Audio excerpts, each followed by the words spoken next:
นี้เป็นครั้งที่32ตรงกับวันที่11ธันวาคม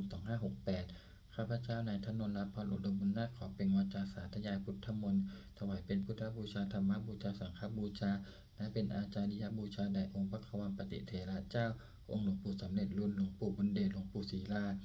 ตลอดท่านครูบาอาจารย์ผู้เป็นเจ้าของวิชาจินดามณีขอเทพเทวดาเจ้าทั้งหลายโปรดจงมาอนุโมทนาในการสวดสาธยายของข้าพเจ้านี้ขออนุภาพคุณพระรัตนตรัยครูบาอาจารย์และเทพเทวดาทั้งหลายโปรดจงบันดาลให้จิตของข้าพเจ้าเป็นสมาธิอันควรแก่การสวดสาธยายมนต์ต่อไป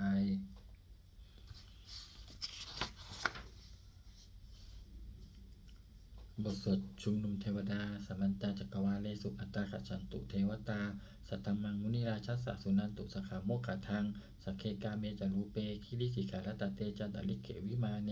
ทีเปรัตเถจักขาเมตลุวานนาคหาเนเคหวัตตุมิเขเตภูมาจายันตุเทวาชนะทราวิสเมยักขคันทพนาคาติทันตาสันติเกยังมุนิวาราวัจนังสาทโวเมสุนันตุธรรมสวนาการโลอายัมปทันตาธรรมสวนาการโลอายัมปทันตาธรรมสวนาการโลอายัมปทันตาบทสวดนามการสิทธิคาถานะโมตัสสะภะคะวะโตอะระหะโตสัมมาสัมพุทธัสสะนะโมตัสสะภะคะวะโตอะระหะโตสัมมาสัมพุทธัสสะนะโมตัสสะภะคะวะโตอะระหะโตสัมมาสัมพุทธัสสะบทสวดสัจจกิริยาคาถา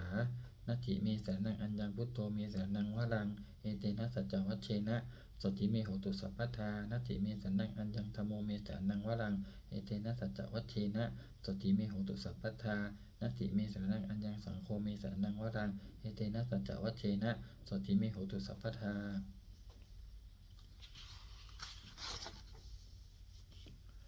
บทสวดมหาการุณิโกนาโถติอธิกาคาถามหาการุณิโกนาโถอัฏฐายสัพพปานินังปูเรตวาภารมีสัพพาปโตสัมโพธิมุตตมังเอเตนะสัจจวัชเชนะมาโหตุสัพพุปัทถวามหาการุณิโกนาโถหิตายสัพพปานินังปูเรตวาภารมีสัพพาปโตสัมโพธิมุตตมังเอเตนะสัจจวัชเชนะมาโหตุสัพพุปัทถวามหาการุณิโกนาโถสุขายสัพพปานินังปูเรตวาภารมีสัพพาปโต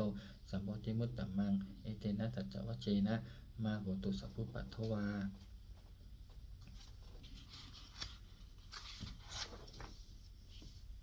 บทสวดมหาสมัยสูตรเอวันเมสุตังเอกังสัมมยังภควาสักเกสุวิหารติกะปิละวัตถุสมิงมหาวเนมหาตาภิกขุสังเกนะตัดจึงปัจจมัตเตหิภิกขุสัตเตหิสเปเหวะอรหันเตหิทัสสหิจาโลกธาตุหิเทวตาเยปุเยนะสันนิปติตาโหติภควันตังทัสสนายะภิกขุสังคัญจะ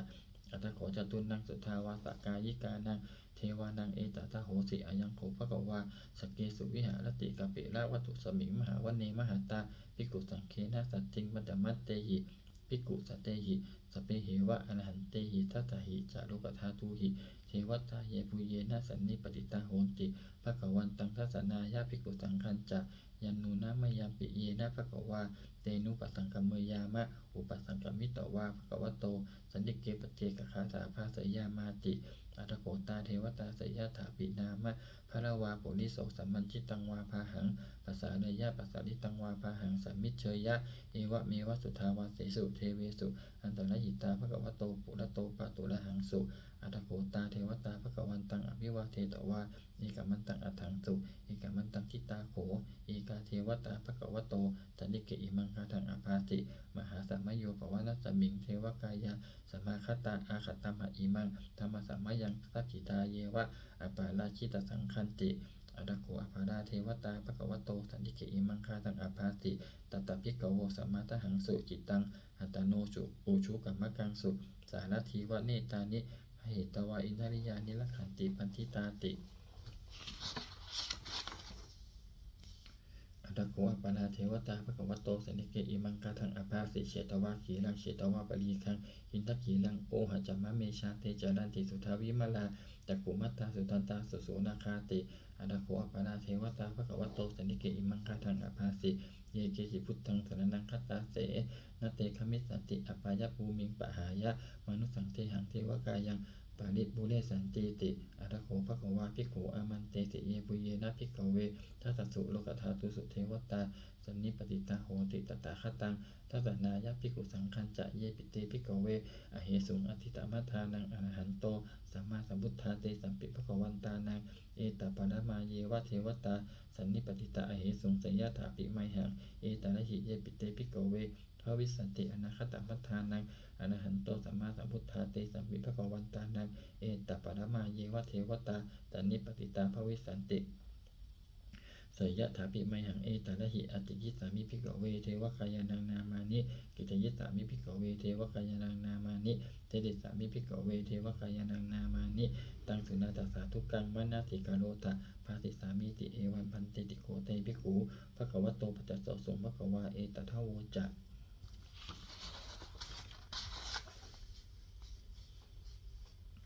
ทีโลกะมะนุกสามิยะตะภูมาตทัสสิตาเยสิตาคิริขภาลังปหิตตาสมาหิตาปุตุสีหาวสัลลีนาโลมหังสาภิสัมพุโนโอทาตมานาสาสุทธาวิปัสสันนมานาวิลาปิญโยปัญจสัตติยัตตวะวันเนกปิละวัตตเวตโตอามันจะยิสตาสาวะเกสาสเนรเตเทวกายะอภิกันตาเตวิชานาตภิกขโวเตจะอาตัปปะมะขลุงสุตวาพุทธตัสสะสันนังเตสัมปะโตระหุยานังอามานุสานัทสานังอเปเกสตามัตตะขงสหัสสังอสัตอาทัสตาลิงสตังเอเกสหัสสานังอามานุสานามัตตะสงอเปเกนันตมัตตะขงทิสาสภาปุตตะอาหุงตันจัสสปังอภิญญายะววักกิตวานะจักขุมาตโตอามันตยิสตาสาวะเกสาสเนรเตเทวกายะอภิกันตาเตวิชานาตภิกขโว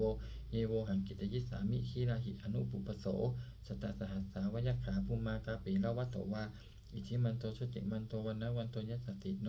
โมทวานะอภิกามุงภิกขุนังธรรมิติงวนังชัสหัตถาเหมะวัตตายะขานานัตตวันิโนอิทิมันโตชุติมันโตวันนะวันโตยัสสติโน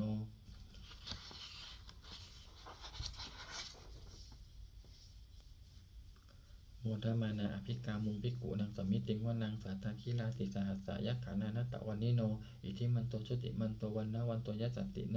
โมทมานาอภิกามุงภิกขุนังสัมมิติงวนังอิเจเตโสรัสสหัสสายะขานานัตตวันิโนอิทิมันโตชุติมันโตวันนะวันโตยัสสติโนโมทมานาอภิกามุงภิกขุนังสัมมิติงวนังเวสามิตาปัญจสัตตายะขานานัตตวันิโนอิทิมันโตชุติมันโตวันนะวันโตยัสสติโนโมทมานาอภิกามุงภิกขุนังสัมมิติงวนังกุมวิโรราชาคหิโกเวปุลสันนิเวสันนังพิญโยนังสัตตสหัสสัง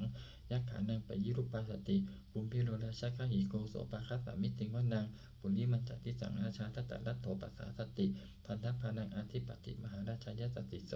ปุตตปิตัสสะพหาโวอินนานามามหาปาลาอิทิมันโตชุติมันโตวันนะวันโตยัสสติโนโมทมานาอภิกามุงภิกขุนังสัมมิติงวนังตักขินันจัติสังราชาวิรุณโหตปัสสาสติอุมันทานังอาทิปติมหาราชายสติโสปุตตปิตัสสะพหาโวอินนานามามหาปาลา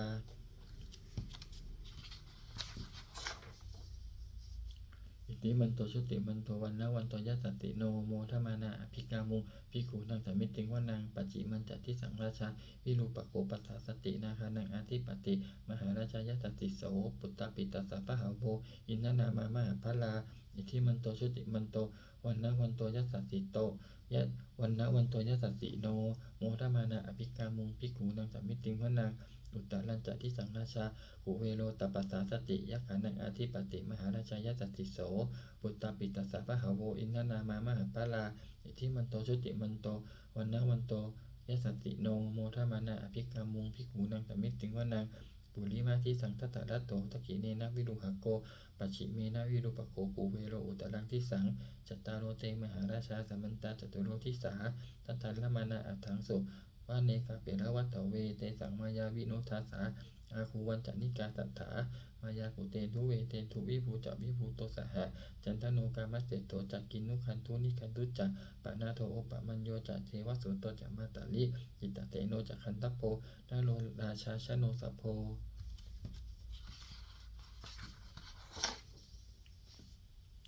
อาคูปัญจสิกโขเจวะติมพะลูสุริยวัจจสาเอเตจันเยจาราชาโนข คันธปาสหราชุพิโมทมานาอภิกามุงภิกขุนังสัมมิติงวนังอัฏฐาคูนาปัสสานาคาเวสานาสหัตถจักกากัมบาลสัตตานาอาคูปายาคาสหายติพิยามุนาทัตตานัตถาจะอาคูนาคายสัสสิโนเอราวันโนมหานาโคโสปาคาสัมมิติงวนังเยนาคาราเชสหสาหารันติทิปาทิชาปกิวิสุทธจักกู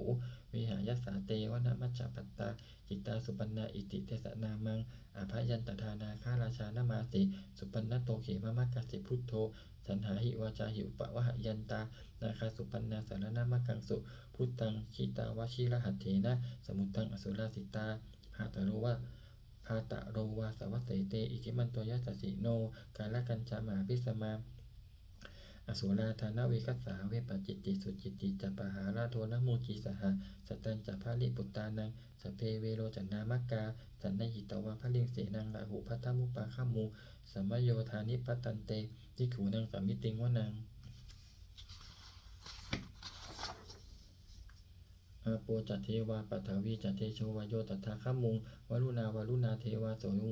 สโมจายะสสาสหะเมตตากรุณากายิกาอาคูเทวายะสัสสิโนทัสเสเตสัสทากายะสเพนานัตตวันิโนอิทิมันโตชุติมันโตวันนาวันโตยัสสสิโน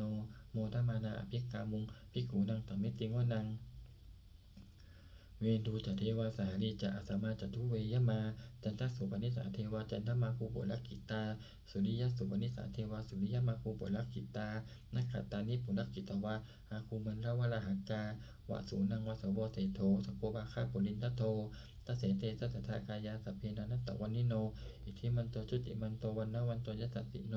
โมทมานาอภิกามุงภิกขุนังสัมมิติงวนังอาถาคูสาภูเทวาชนะมัคคีสิกขาลิวะอดิตกาจโลชาจะอุมาปุภานิปาสิโนวรุณาสหัตธรรมาจะอจุตตาจะอานิชกาสุเรยะรุจิราอาคูวาสวัสเนสิโนทัสเสเตสัตถากายาสัพเพนานัตตวันิโนอิทิมันโตชุติมันโตวันนาวันโตยัสสสิโนโมทมานาอภิกามุงภิกขุนังสัมมิติงวนัง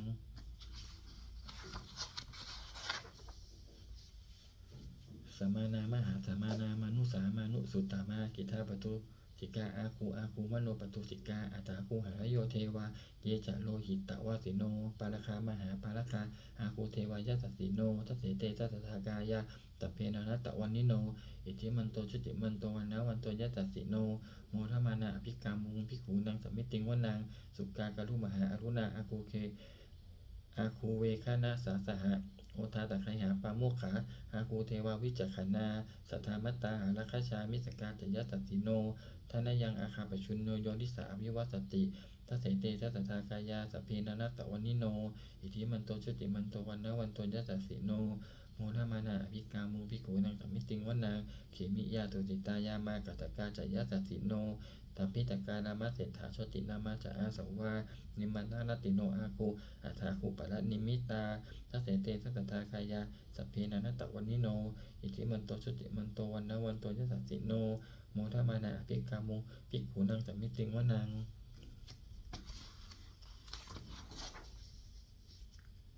สัทเถเตเทวนิกายาสัพเพนานัตตวันิโนนามันวะเยนะอคัยฉุงเยจันเยสดิสาสหะปะวุตตชาติมักขีลังโอกาตินนามานาสวังตังเขโมคตลังนาคังจันทังวะอสิตาติตังสุภัมมาปะละมัตโตจะปุตตาอิทิมัตโตสหะสันนังกุมาโรติโสจะโสปาคัสสมิติงวนังสหสัพพมโลกานังมหาภัมมาพิติทัตติอุปปันโนชุติมันโตวิสมากายโยยัสสติโสทัสเสถะอิสระอาคูปัจเจกะวัสสวัตติโนเตสัญจมัชโตอาคาหาริโตปริวาริโตเตจะสัพเพอภิกันเตสินเทเทเวสพัมมะเกมาลเสนะอภิกามิปัสสะคันนะสะมันทิยังเอตะคันนะตะพันทัตถะลาเคนะพันตมัตถุโวสมันตาปริวารีสะมาโวมุจจิทะโคจินังอิติตตะมหาเสโนชนะเสนังอเปสยิปานินาตาลามหัจจะสลังกตวานาเพระวังยะถาปวุสโกเมโคธนายันโตสัมวิชุโกตัทธาโสปจุทาวัติสังกุตโตอาศัยังวัเสสันจัสสะพังอภิญญายะวะวะกิตวานัจจกุมาตโตอามันตยิสัทธาสาวเกสาสเนรเตมาลเสนาอภิกันตาเตวิชานาถาภิกขโวเต จาอาตาปามะกะลุงสุตวาพุทธศาสนังวิจาราเคหิปกามุงเนสังโลมาปิอิจยุงสัพเพวิชิตสังฆามาปยาติตายาตัสสิโน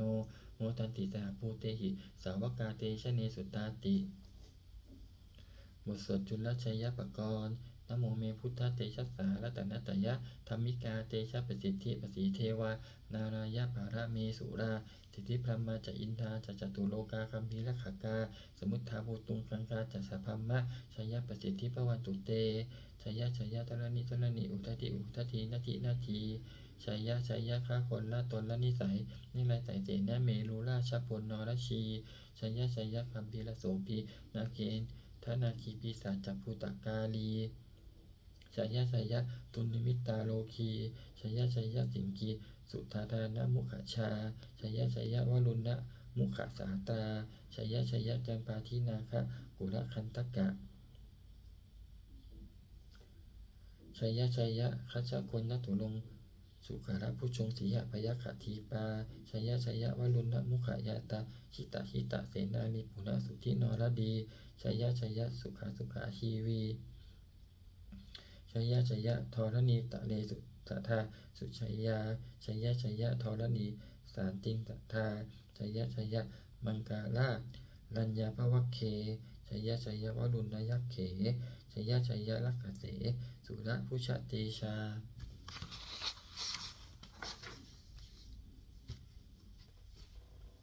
ชัยยะปัมเมทคนาชัยยะราชาธิราชสัจชัยชัยยะปัทวินสัพพังชัยยะอรหันตปัจเจกพุทธสาวังชัยยะมเหสุโลหะลินเทวาชัยยะพัมมาสุรักโขชัยยะนาโควิรุหะโกวิรุปโกจันทิมาลวิหินโตจเวนัตเตโยจักขุเอโลวะลูโนปิจะอคิวายโยจัปาชุนโหกุมาโลทัตตานัตตโกอัฏฐารัสสะมหาเทวาสิทธิตาปัสสะอาทโยอิสิโนสาวกาสภาชัยยะรามโมภวันตุเตชัยยะธัมโมจัสสังโฆจะทัสสะปาโลจะชัยยะกังเอเตนะชัยยะเตเชนะชัยยะโสติภวันตุเตเอเตนะพุทธเตเชนะโหตุเตชัยยะมังคลังชโยปิพุทธัสสะสิริมัตโตอายังมารัสสะจัปปะปิมัตโตปะราชโยอุโคสยัมโบธิมันเตปะโมทิตาชัยยะตถาภมคณามเหสิโนชโยปิพุทธัสสะสิริมัตโตอายังมารัสสะจัปปะปิมัตโตปะราชโยอุโคสยัมโบธิมันเตปะโมทิตาชัยยะตถาหินตคณามเหสิโนชโยปิพุทธัสสะสิริมัตโตอายังมารัสสะจัปปะปิมัตโตปาราชโยอุโกสยัมโพธิมันเตปะโมทิตาชัยยะตถาเทวคณามเหสิโนชัยโยปิพุทธัสสะสิริมัตโตอายังมารัสสะจัปปะปิมัตโตปาราชโยอุโกสยัมโพธิมันเตปะโมทิตาชัยยะตถาสุปันนคณามเหสิโนชัยโยปิพุทธัสสะสิริมัตโตอายังมารัสสะจัปปะปิมัตโตปาราชโยอุโกสยัมโพธิมันเตปะโมทิตาชัยยะตถานาคคณามเหสิโน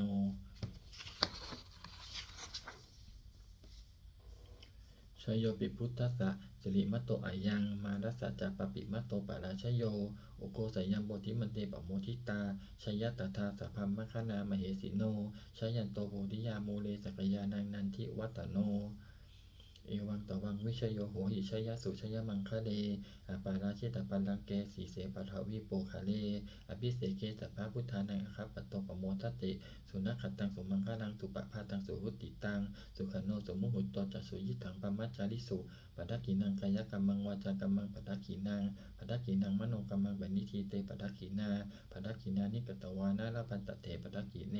เตอัฏฐรัตถาสุกิตาวิรุณหาพุทธศาสเนอโรคาสุกิตาโหตะสหสัพเพหิยาติภิสุนันตุโพนโทเยเทวะอัสมิงฐานเนอธิคตาขีคายุกาสตาโหตุสุกิตาโหตุสัพพทาและขันตุสัพพะสัตตานังและขันตุขีนะสาสนังยากาจิปัฏนาตีสังสเพปูเรตุมโนรัฐายุตตากาเลภวัสสันตุวัสสังวัสสาวรหักกาโลคาจุปัทวาเตสังนิวาเนตุจัสสัพพทากายาสุขังจิตตสุขังอรหันตุยถาระหัง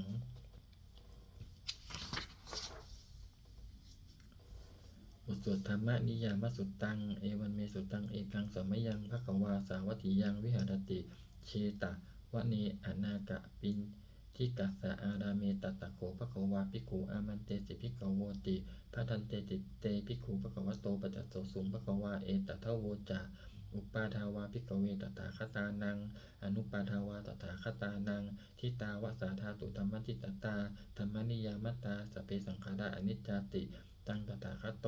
อภิสัมพุชติอภิสัมเมติอภิสัมพุชิตวะอภิสัมเมตวะอาติคติเทเสติปัญญเปติปัตตเปติวิวารติวิภัชชติอุตตานิกาโรติสพเพสังขาราอนิจจติอุปาทาวาภิกขเวตถาคตานังอนุปาทาวาตถาคตานังทิตาวสาธาตุธรรมทิตตาธรรมนิยามตตาสพเพสังขาราทุกขาติตังตถาคโตอภิสัมพุชติอภิสัมเมติอภิสัมพุชิตวะอภิสัมเมตวะอติกติเทเสติปัญญเปติปัตตเปติวิวารติวิภัชชติอุตตานิกาโรติสัพเพสังขาราทุกขาติอุปาทาวาภิกขเวตถาคตานังอนุปาทาวาตถาคตานังทิตาวสาธาตุธรรมทิตตาธรรมนิยามตตาสัพเพธัมมาอนัตตาติตังตถาคโตอภิสัมพุชติอภิสัมเมติอภิสัมพุชิตวะอภิสัมเมตวะอาจิกติเทเสติปัญญเปติปัตตเปติวิวารติวิภัชชติอุตตานิกาโรติสัพเพธัมมาอนัตตาติอินทะมะโวจะภควาอัตตมนาเตภิกขุภควโตภาติตังอภินันทุนติ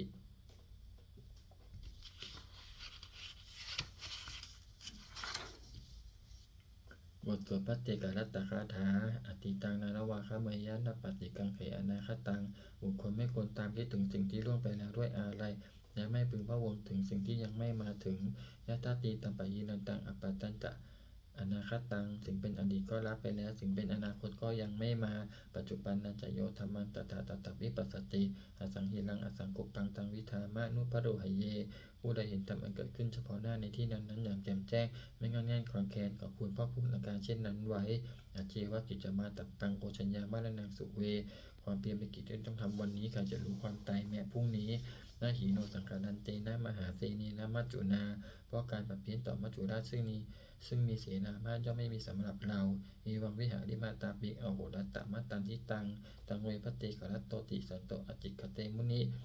นีผู้สงบย่อมกล่าวเรียกผู้มีความเพียรอยู่เช่นนั้นไม่กี่ครั้งทั้งกลางวันกลางคืนว่าผู้เป็นอยู่แม้เพียงนาทีเดียวก็น่าชม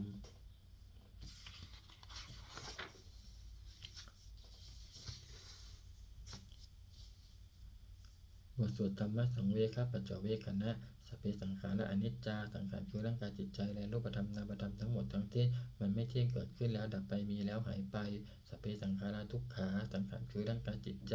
และรูปธรรมนามธรรมทั้งหมดทั้งสิ้นมันเป็นทุกข์ทนยากเพราะเกิดขึ้นแล้วแก่เจ็บตายไป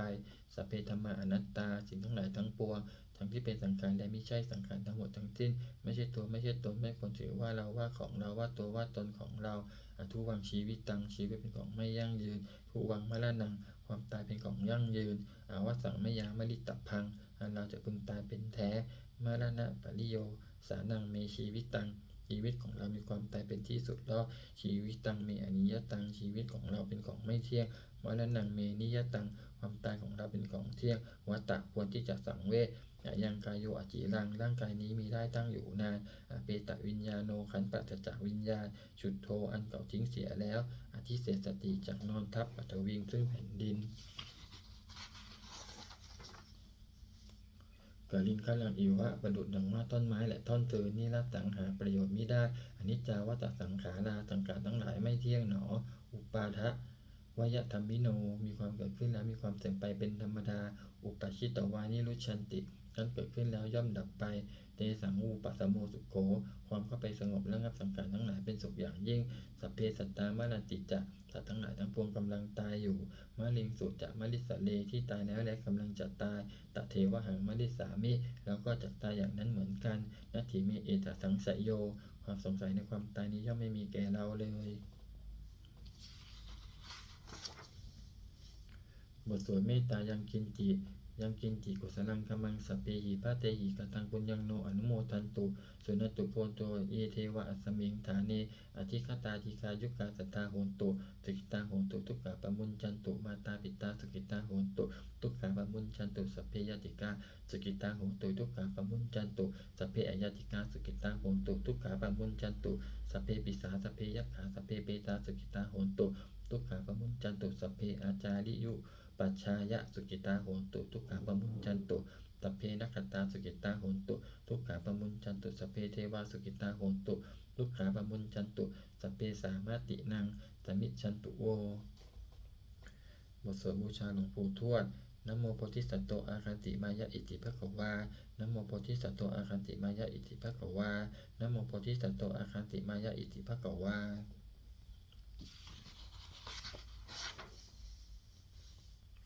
ปฏิทานคาถายาเทวตาสันติวิหารวาสินีถูเปคะเลโพธิคะเลตะหิงตะหิงตาธรรมทาเนนะภวันตุปุชิตาโสติงกโลนเตถะวิหารมันทะเลเถระจัมัชฌานวกาจภิกขโวสารามิกาทานปฏิอุปสักกาคามาจัตเทสานิคมาจะอิสาราสัปปานภูตาสุขิตาภวันตุเตชลพุชาเยปิจอันตสัมภวาสังเสชชาตาอัทาวปปาติกานิญญานิกันธรรมวาลังปกิจจเตสเพปิทุกขสักกาโลตุสังขยังธาตุจิรังสตังตัมโมธรรมทาราจปุคาลาสังโฆโหตุสมโควะอัฏฐายะจหิตายะจะอัมเหระคตุสัทธัมโมสัพเพปิธรรมจาริโนอุติงสัมปาปุเนยามะธัมเมอริยปเวทิเตปัสสันนาโหตุสัพเพปิปานิโนพุทธสาสเนสัมมาทานังปเวชันโตกาลีเทโวปวัสสตุอุทิภาวายะสตานังสมิทังเนตุเมทนิงมาตาปิตาจะอัตตชังนิจังละขันติปุตตะกังเอวังธรรมเมนะราชาโนปชังละขันตุสัพพทา